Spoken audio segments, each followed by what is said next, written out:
Today we're looking again at what does success mean to you? And the reason for that is because at the end of the day, traditionally success has meant money, job, big car, and all the rest of it for many people. And for many people, they can feel that they need to follow that route. But in Succeed from the Start, we know that success is far deeper than that. And we're looking at what success means to those who think with their heart as well as their head. And I've got the lovely David Corbishley with me here today. And I'm looking forward to finding out what he believes success is. So first of all, welcome, David. Thank you for joining us. Oh, thank you for having me. I would love to ask you that question. What is success for you? So success is a tricky one, I think, and this might sound a bit strange to begin with, but for me, success is a byproduct. And I think it's Viktor E. Frankl says in Man's Search for Meaning that success is what happens as a result of trying to achieve something. And if you search for success, and I'm paraphrasing massively here, and I'll probably get a lot of comments saying that's completely wrong.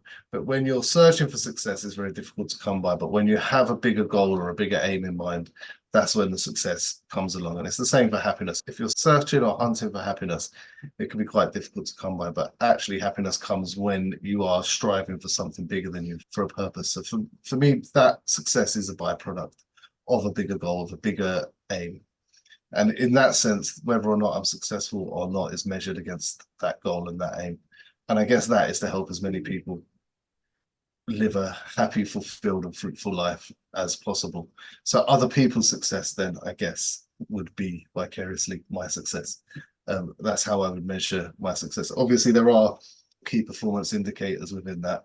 In that, financial freedom would definitely be one element of success, the ability to provide for yourself and for your loved ones, and to be able to buy things that you want and need without necessarily worrying about the price tag, and not to be too worried if you get a flat tire or something goes wrong with your car engine. And all of that is a measure of success. But for me, it's never really been about the materialistic, owning a big house, driving a fancy car. Those things would be nice, sure, if they happen. I'm not going to send them away.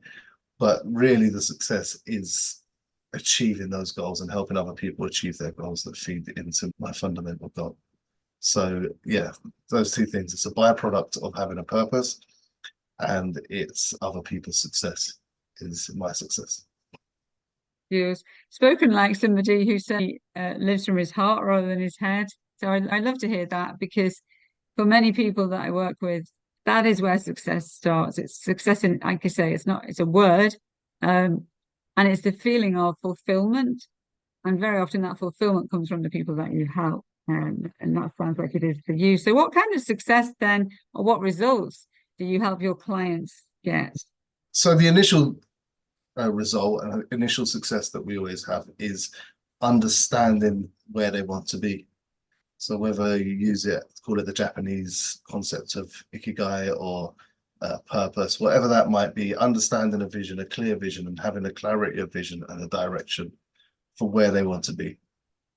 And then the following success from that is understanding how they get there.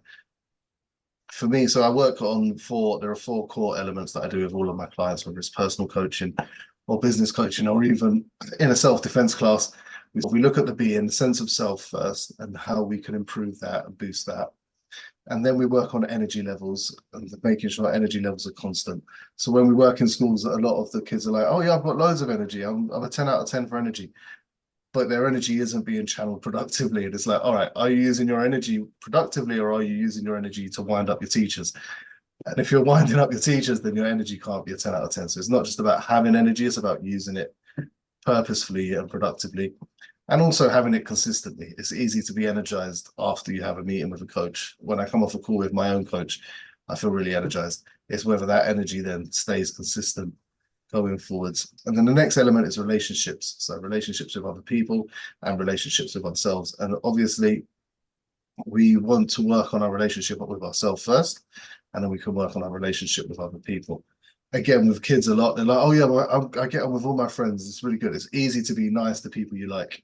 So relationships is the key for me, is relationships with people maybe that you don't necessarily get on that well with, and how do we get the most out of those? How do we turn those almost negative relationships into productive and positive relationships? And then finally is impact, how we can shape the world around us, how we can make the world a better place, how we can improve the lives of other people. And we work through those 4 areas, getting those to a 10 out of 10. And using that, applying that process to the vision, we then see results in achieving that vision and making sure that vision comes to reality. The next key thing I would say is balance. So a lot of the time, so I started working predominantly with men as a personal coach one-to-one, and I realized a lot of them were business owners who had completely unbalanced lives, who were working 80, 90, 100 hours a week, completely stressed. They would go on holiday and they would be on their phone all the time, trying to make sure that everything was running smoothly. They'd be going for dinner with their wife or their husband, and they would make sure that they would be taking phone calls, and they never really shut off or shut down, and they were suffering with burnout in a lot of cases.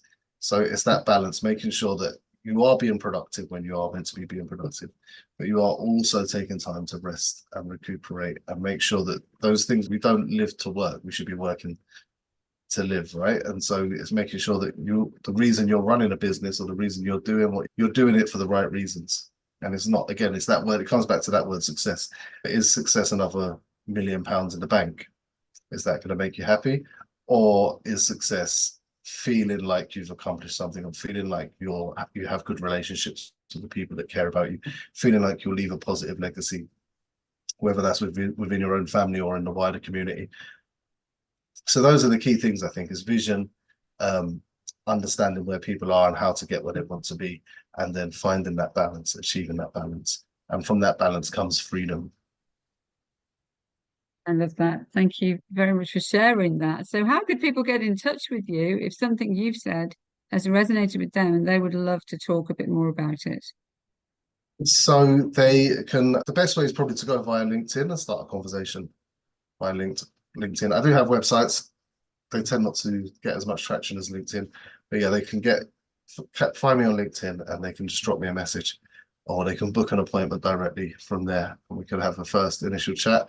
If they own a business, we'll do a free strategy session. If not, we'll do a free sort of diagnostics session of where they are and where they want to go. And there's completely free, no obligation. I'm not looking to make any money out of people in that first instance. And in fact, money is not really the driving force anyway. Obviously, I need money to live and survive because I live in the world, but the real drive is to help people make sure that they are getting the success they want out of life. And that's so important. So thank you for coming along, because often I speak to women and there's a lot more support for women. And often a lot more women will reach out and ask for that support. But if you're listening to us and you're not a woman and you want to get some help and support, then David's there for you too. And as you said, David, it's not just men that you work with, but it's really good to find someone that you can go to, you can talk to, you can be honest with, and you can talk about, how you're really feeling without having to pretend that things are going okay. So do reach out to David. I'm going to invite David back on our other longer podcast, which is all about moving from the head to the heart. And we'll look forward to inviting you along there. Thank you, David, for sharing your success and also that of your clients. Thank you for having me.